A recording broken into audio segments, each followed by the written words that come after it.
आज आली होती माझी छोटी बहीण आमच्या घरी. म्हणजे आमच्या नाही रे, आता आमच्यावरतीच राहतात, त्यांची शिफ्टिंग झाली आहे.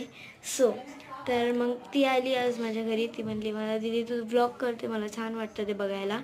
तिला म्हणलं आज तुला पण घेते ब्लॉगमध्ये, तू पण बघ स्वतःला तुझ्या ब्लॉगमध्ये. चला आज तर आम्ही दोघींनी आज काय केलं ते सांगते. सकाळी सकाळी तर उठलो होतो आम्ही. आता वाजले 12 आणि ती आता घरी आली आमच्या. ती तिच्या दुसऱ्या घरी होती, आता ती आली आहे इकडे राहायला. तिला म्हणलं मी चल तुला पण घेते ब्लॉगमध्ये, आपण काढू एक छोटंसं ब्लॉग काढू, पण छान काढू.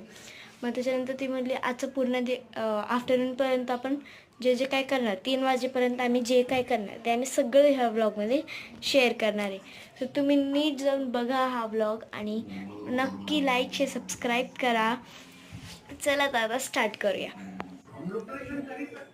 गाईज तिने घेतली टी व्ही बघायला आणि तारक मेहता तिचा फेवरेट शो आहे. आम्ही दोघे इतक्या कॉन्सन्ट्रेशनने बघत होतो.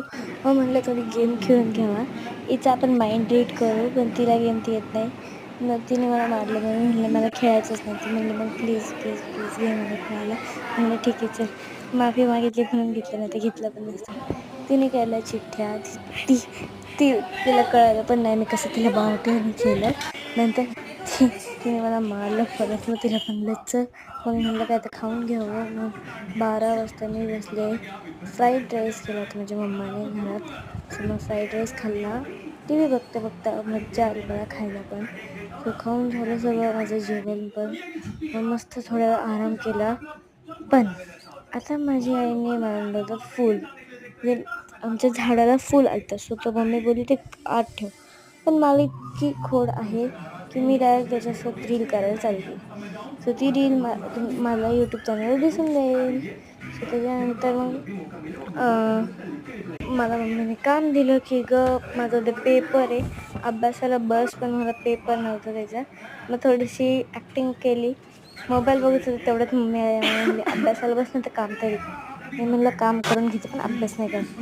मग म्हणली तेवढं काम आवरून घ्यायचं पटपट, जेवढं काम झालंय तेवढं पटपट आवर आणि मगच काय करायचं ते कर.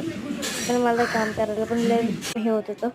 आणि नंतर मग सगळे कपडे सुकवले, पाणी टाकायला आले, झाडांना थोडं पाणी टाकलं आणि मस्त इतकी असं झाडांना पाणी टाकलं किती बरं वाटतं ना. आणि त्यांचं फुलणं आणि इतकी थकले होते ना हे.